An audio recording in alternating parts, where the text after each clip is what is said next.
As Robert just mentioned, were it not for our next speaker, we likely would not have had the last panel, because USDA's BIP program has been so instrumental in making sure that E15 infrastructure is available. It has changed the dynamic significantly. Now look, it's always a huge honor for me to be able to introduce Secretary Tom Vilsack and to have him at the National Ethanol Conference where he has been before. But I will tell you that the farmer has never had a more committed or more effective advocate than the 30th Secretary of Agriculture.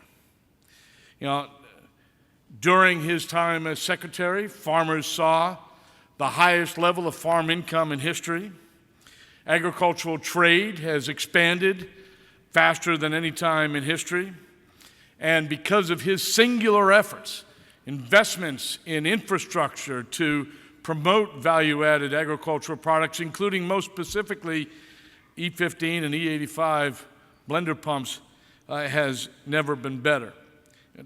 Tom Vilsack, as a former governor of Iowa and a mayor of Mount Pleasant, Iowa, understands value-added agriculture like nobody else. And he has seen what ethanol has done for the state where he hails from. It's not just a political thing with him. He feels it in his heart, and he fights for farmers and ethanol every single day as a member of the cabinet. He's also just such a decent human being and a well-grounded individual, and I probably shouldn't tell the Secretary this, but none other than Paul Begala earlier today predicted that Tom Vilsack would be on Hillary Clinton's shortlist for vice president, not because of the politics, but because she's thinking about somebody that would be able to govern, and people have a great deal of confidence in Tom Vilsack because of his values, his work ethic, and his commitment to Americans of all stripe, what he's done for food safety, what he continues to do to encourage young farmers into the sector. So please join me again in welcoming to the stage somebody who I care deeply about personally, but somebody who's been great for rural America, Secretary Tom Vilsack.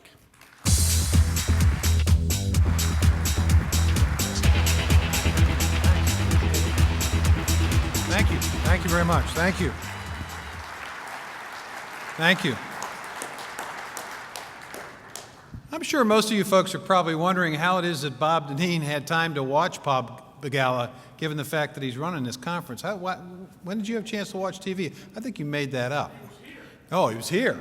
Oh. Okay, well, that explains it. Well, listen, I am very, very pleased and honored to be here today. I really do feel that it is my honor to be among folks who I think have really helped to revitalize and reshape a rural economy in this country, and I'm going to go into detail in a few minutes about the impact that you all have had. But I see that the focus of this conference is on the future, and I honestly believe that there is an extraordinarily bright future for the ethanol industry and for the renewable fuel industry generally. I've seen that future, and I've seen it recently. I was in California just not long ago for the Super Bowl. I was there because the United States Department of Agriculture has a relationship with the NFL as we try to help a healthy generation of young people with their Fuel Up to Play 60 effort. And I couldn't help but notice as I drove by a number of convenience stores and gas stations how inexpensive E85 was in California. I believe that is in part the future.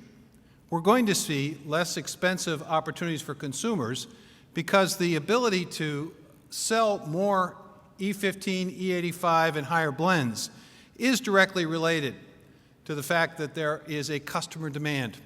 16 million flexible fuel vehicles in the country today, and that number is just simply going to increase. So we were pleased to partner with the industry, with the blender pump initiative. We were pleased to locate and identify $100 million, which the industry more than matched with a financial commitment in excess of $100 million. And hats off to Protec and Sheets and Come and Go and all of the organizations and entities that see the wisdom of expanding opportunity with higher blends. That's part of the future. I also saw it in the middle of the Pacific Ocean. Not long ago, when I was on the USS Livingston, which was a destroyer, it was being refueled with a biofuel. This was going to operate the Green Fleet for an exercise in the Pacific Theater. It was an amazing experience to watch that refueling ship and the destroyer match up. And I saw a fuel that was actually made from beef tallow be placed in that ship. That's part of an extraordinary future for the renewable fuel industry. I saw it at the GE plant that I attended not long ago to see the new jet engines that are being prepared for new airplanes for Boeing. Airplanes that are now flying the skies with United, Alaska Airlines, and others who are now using a blended aviation fuel. And the belief is that with the work that we're doing with the Department of Defense, that not too long from now we'll have a drop-in biofuel that will be available for aviation and marine use. An extraordinary opportunity to expand significantly the impact and the supporters of this industry. I saw it when I was privileged to be at the POET facility in Emmitsburg, when we reopened and opened that new cellulosic facility that's adjacent to their traditional ethanol production facility. And I thought of the farmers who were benefiting from the BCAP program, of which there were some in attendance at the Emmitsburg opening. Now 36 facilities as well receiving benefits under the Advanced Biofuel Producer Assistance Program that we basically maintain and operate at USDA. $280 million invested in 47 states to expand opportunities in the advanced biofuels, 350 companies benefiting. I've seen it in Florida at a facility that's taking agricultural waste and converting it into fuel under our 9003 program. I have seen the future, and it is a remarkable future. Earlier today, I asked for information on what our research centers were doing, our biomass research centers. We identified 6 locations throughout the United States to figure out ways in which we could help this industry. I was amazed to see the impact that this industry is having, not just on consumers, not just on farm income, not just on job growth, but also on the capacity to help the environment. The development of biochar and better soil health, improved genetics with fewer greenhouse gas emissions associated with this industry, and more sequestration of carbon at a time when we're trying to lower the footprint of agriculture. A crop rotation with energy crops that will preserve scarce water resources in the western part of the United States. It's an amazing research future where we've invested over $330 million in trying to figure out what feedstocks make sense in what parts of the country and how the supply chains could be helped and assisted by USDA. We know that there are co-products and byproducts. It's not just fuel that's produced by ethanol producers. There's a variety of other items that are produced during the production process, and we have expanded our capacity to help create new manufacturing and processing opportunities in rural America. Through our rural development programs. Now 81 companies that are creating those co-products and byproducts are now receiving assistance from USDA. I noticed in Bob's remarks, I had a chance to read them, the focus on exports, a tremendous new opportunity to introduce the world to what the world generally thinks of in terms of American agriculture, which is that we've got the best and finest and most affordable products and food products, but now we're going to be able to introduce them to the best, most affordable, most efficiently produced biofuel. It's an amazing new opportunity to introduce China and India through trade missions that we help to facilitate. And China just had a remarkable, at the end of the year, made its largest purchase on record, which allowed us to have the second best export year in ethanol. So I've seen the future. I've seen the future in the expansion of our Bio-Preferred program, where we're encouraging federal agencies to focus on purchasing bio-based products, including biofuels. And we know that many departments of government are purchasing vehicles, and we're encouraging flexible fuel vehicles and encouraging the purchase by the federal government of biofuel, ethanol, higher blends. And just today, we wanted to refresh and renew the research behind the efficiency of this operation. You know, too many times I have seen this old notion that this is an industry that is not efficient. It takes more energy than it produces. It's not good for the environment. Nothing can be further from the truth. This study that we just published today, which was requested by the industry several months ago, essentially looks at the ratio of energy used to produce a gallon of ethanol and energy that it in fact creates.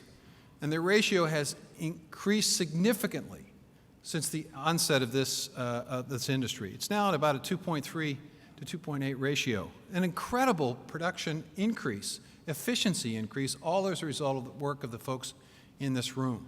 Companies are figuring out how to do this better, and they are embracing this innovation. And they're putting to rest the notion that this is an industry that is not good for the environment. We know that as a result of this industry, in terms of air quality and emissions, that we've taken approximately over the last 15 years or so, about 124 million cars and their emissions off the road, so to speak, in terms of the emission reductions. This is just an incredible, incredible industry. We know it's added probably 15 cents a bushel to the value of what our producers are producing, our corn farmers are producing. And that's an important point, but it's also important that you're helping to create jobs. This industry supports, directly or indirectly, over 400,000 jobs throughout the economy. And here's an interesting statistic. In the wake of softening commodity prices, median total farm household income, that's farm income and off-farm income. The off-farm income is the income that you all are helping to produce with jobs at these processing facilities, reached a record in 2015. Imagine that. Imagine the fact that with softening commodity prices and income, farm income that's declining a bit, because in part of the work that you all have done in this industry to create good-paying jobs, the overall income for farm families, actually, for production agriculture, is actually at its highest point ever. It's a remarkable, remarkable achievement. At the same time, you're also saving money for customers. I alluded to this earlier. The reality is that when people go to the gas station today, the convenience store, not just because oil prices are down, but because this industry has been effective and competitive, consumers have enjoyed less expensive gas. And some studies put it at as little as 25 cents a gallon, and some have put it, when gas prices were quite high, at over $1 a gallon savings. So this is an incredible industry. But every time I speak to the industry, I want to remind all of you what you're doing in addition to all of that, as if that weren't enough. You're actually creating a new American economy. You're moving us away from our over-reliance on a petroleum-dependent economy, a fossil fuel-dependent economy, on one that is balanced with a plant-based economy. You're helping to move America back in the forefront of making, creating, and innovating, and that's one of the reasons why unemployment is down, one of the reasons why we're beginning to see wages increase in this country, because of what you've done, because of the struggles that you have been through over the last 15 and 20 years, taking on the status quo of an economy and forcing it, compelling it to think differently. You not only have done that, but you've also helped to create a sense of optimism and hope in the communities where you're located. For young people to be able to see the opportunity to stay on the farm and to be able to profit. For them to have a decent paying job that allows them to live, work, and raise their families in these rural communities. Why is that important? Beyond just the importance to you as an employer and to the employee and his family or her family, because of the value system that you're helping to support. You know, this may be the last time I have an opportunity to speak to all of you. And I think it's important for me to say in virtually every speech I give, and for those who've heard it before, I apologize, but it is so, so important. You see, rural America is a really important place for the country. Its importance is not fully appreciated and recognized by everyone in the country. I think if people thought about it, they'd probably think, well, yeah, my food comes from there. They might appreciate the fact that a lot of the water that we consume is impacted and affected by rural America. If they thought deeply enough, they'd recognize that most of the energy and fuel that's consumed in this country its origin is in rural America. They might think about the fact that when they want to get away from it all, they go to rural America, except when rural America comes to New Orleans. That's a slightly different approach. But really, it is the destination point for many people when they vacation. They might think of all of that. But they may not think of two other things that I think are extremely important. One, that a disproportionate number of families who serve in the military come from rural America. 15% of America's population, at any point in time, 35 to 40% of our military. Why is that? Why is that these young men and women go into military service, especially during a time when it's not easy to be in the military service? When you may have to be stationed in faraway lands and where your life is actually on the line. Why do people do that? Well, I think the reason they do it is because when they grow up in an agricultural area, they are surrounded by people who understand that if there is something that is giving to you, something that is important that continues to give to you year after year, day after day, month after month, in this case, the land. Farmers understand it, ranchers understand it, producers understand it. The land keeps producing, but it only keeps producing if you put something back into it, if you invest back into it, if you replenish it, if you renourish it. These young people grow up with that concept, that value in mind, and the reality is they realize that a country that gives us the freedoms and liberties we enjoy in this amazing country of ours comes with a price. Somebody's got to give it a little time. Somebody's got to serve it. Somebody has to give something back. And that's why these kids go into military service. That's why they volunteer at such an amazing level when they get out of service and go to their communities. It's an amazing place because of that value system, and it's also the place where every single person who is not a farmer, not a rancher, not a producer, has the freedom not to be that because we've delegated the responsibility to this incredibly small group of people who farm the land. It's less than 0.1% of America's population. The other 99% of us never have to think about where our meal's going to come from, where our gas is going to come from. We just assume we'll always be able to get it. We just delegate the responsibility, the most sacred responsibility we have of taking care of our family, to these amazing people. And your industry is helping to keep them in business. Your industry is allowing them to pass on from generation to generation land ownership, the ability to be your own boss, and that value system that's so incredibly important. So I don't have any hesitancy coming down to New Orleans today to speak to you, because I think I'm in the presence of folks who are helping to assure that the future, not just of this industry, not just of rural America, but of our country, is going to continue to be great. It's going to continue to be strong. It's going to continue to be innovative. It's going to continue to be productive. It's going to continue to be the most amazing place on earth to live, work, and raise families, in large part because of rural America and in large part because of this industry. God bless you all for what you do, and I will do everything I can as long as I've got this job to make sure that you have a friend and supporter and advocate for the renewable fuel industry and for ethanol at the Department of Agriculture. Thank you.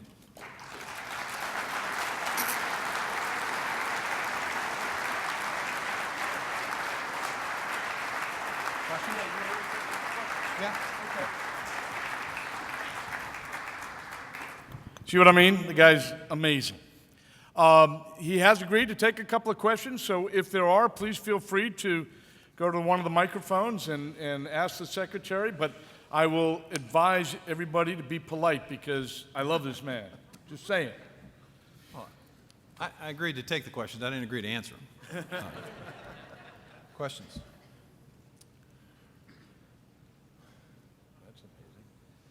Well, no, Bob, I think you just shy yeah, group. No. It's always it takes one brave soul here. It's an Iowan. I can't let the opportunity pass to tell Secretary Vilsack how proud we are as Iowans of your service as Secretary of Agriculture. If I could make that editorial comment. Jerry Perkins from Biofuels Journal. Mr. Secretary, some of the previous panel members pointed out how they'd used the BIP program to increase the accessibility of higher blends of ethanol. Given the success of this program, do you foresee more money coming down the pipe to help with the infrastructure problems? Well, Jerry, I think we have to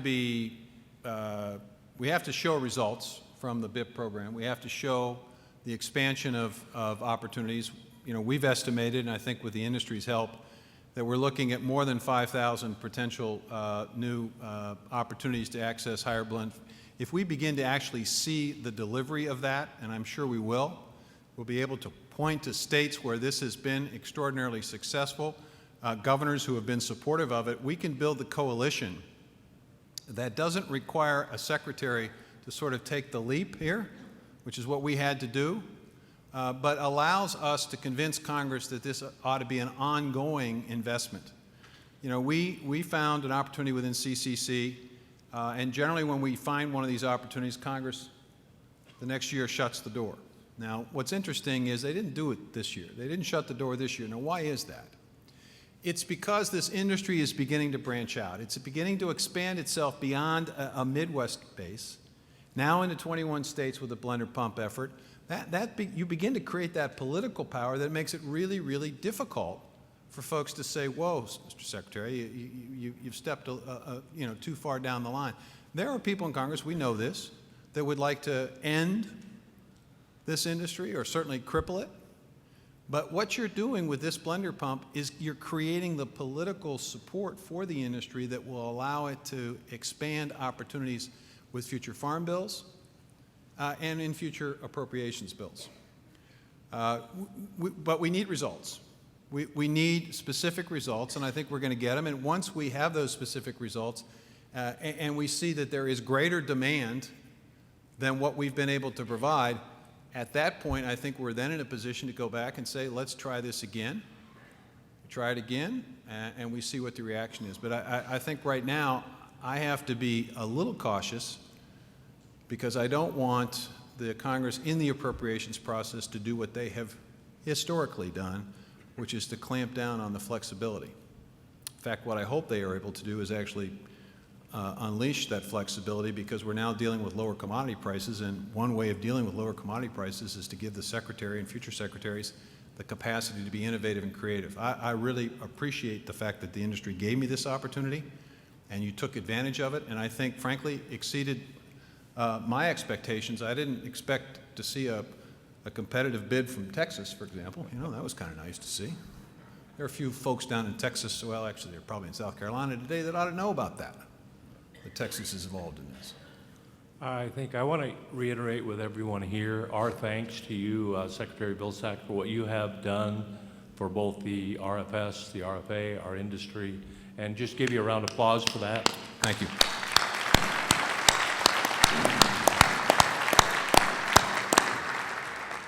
My question is it is our understanding that the USDA has always struggled in their relationship with the EPA over some of the regulations that are limiting the expansion of ethanol, especially into higher blends. Have you seen that relationship get a little better, or you still feel that there's a huge disconnect between the EPA and agriculture? Well, I think it's improved in this respect. I think my relationship with Administrator McCarthy is a very solid one, and she has always been willing to listen and to learn.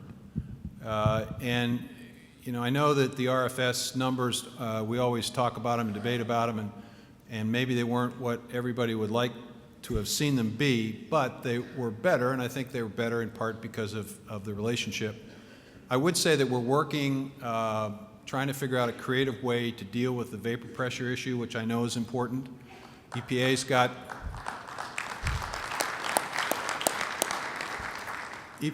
some ideas, Senator Donnelly's got some ideas, and we need to figure out how to weave through that process, because that would be, I think, a significant benefit.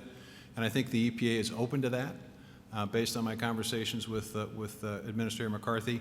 But we have to do it in a way that complies with the law. And you know, that sometimes it can be difficult. So I think it's better, and I would, it's a great question, and I think it's a piece of advice that I would give to the group. Two pieces of advice. One is that it does matter not just who the Secretary of Agriculture is, it does matter who the administrator of EPA is, and future administrations, there needs to be input into the process as the President-elect makes cabinet positions and selects these important positions, that there needs to be input, aggressive input from the industry as to people that could potentially be supporters or at least be open mind about the industry. I think that's important. And I think also, as you look at future administrations, understanding the breadth of the federal government, there are a multitude of agencies and departments that could be helpful to this industry. And Bob and his team have been working them, but they need a little help in terms of going to the Department of Defense and supporting the next Secretary of the Navy to continue what Ray Mabus has started, and going to the Department of Transportation and convincing the next Anthony Fox that renewable fuels is an important consideration, and when they're purchasing vehicles at the Department of Interior, they ought to be thinking about flexible fuel vehicles. I mean, it just goes on and on and on. There needs to be a major initiative, because as you do this, you spread the need, you create greater demand, you have the blender pump effort expanding it in other states, and before you know it, you have the political support that allows you to withstand the oil industry's attacks on the industry, and you become more powerful over time, and eventually you basically are at an equal with that industry. And once that happens, then the future's unlimited. Time for one more. And again, thanks for being here. Behind you on the two screens are two very nice pictures of corn, which an issue I've been working on for a couple of years. You referred earlier to the carbon balance of ethanol, et cetera, and its balance is getting better.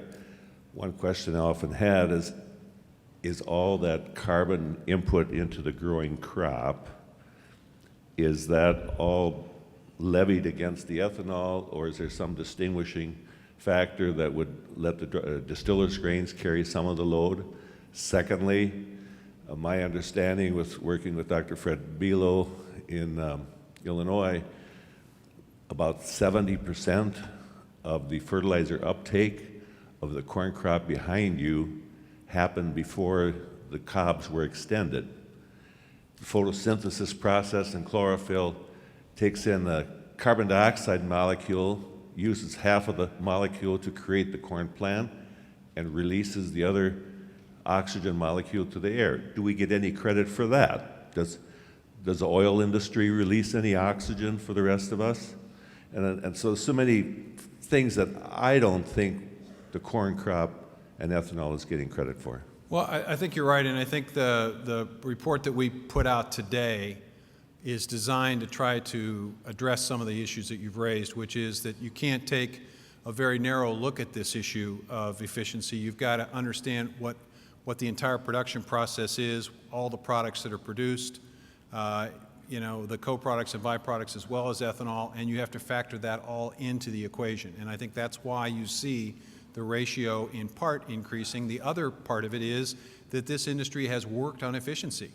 It has worked on figuring out how to produce more with less, and it continues to be innovative. It is a continuation of an incredible, remarkable story of American agriculture generally.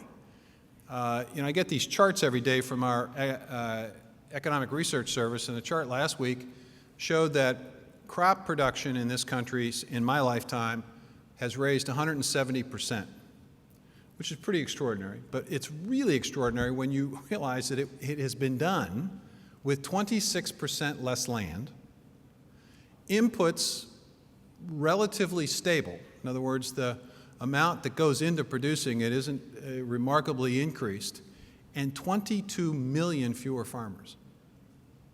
This is an incredible story of innovation. It's what America is.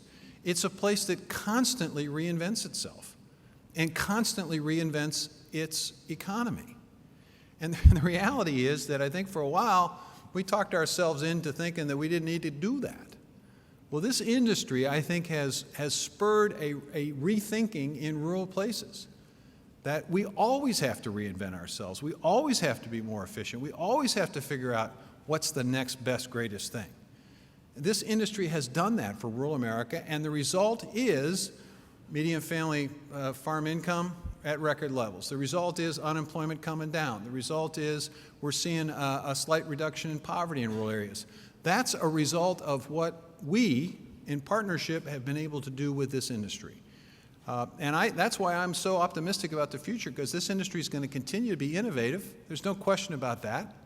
And we're going to continue to see the emergence of new feedstocks and new ways to produce this fuel, and it's going to be throughout the United States, and it's going to create a market and a demand and political support for this industry. And the country's blessed. And when we begin to see exports increase, every $1 billion of export sales supports another 6,500 jobs. And interestingly enough, in 2014, exports, in part because of this industry, supported more jobs than in the last 25 years in terms of agriculture. There's good news around us, folks. As difficult as the times are, I realize that, the margins are very, very, very tight right now. But at the end of the day, the future is bright. And this is an industry that America needs.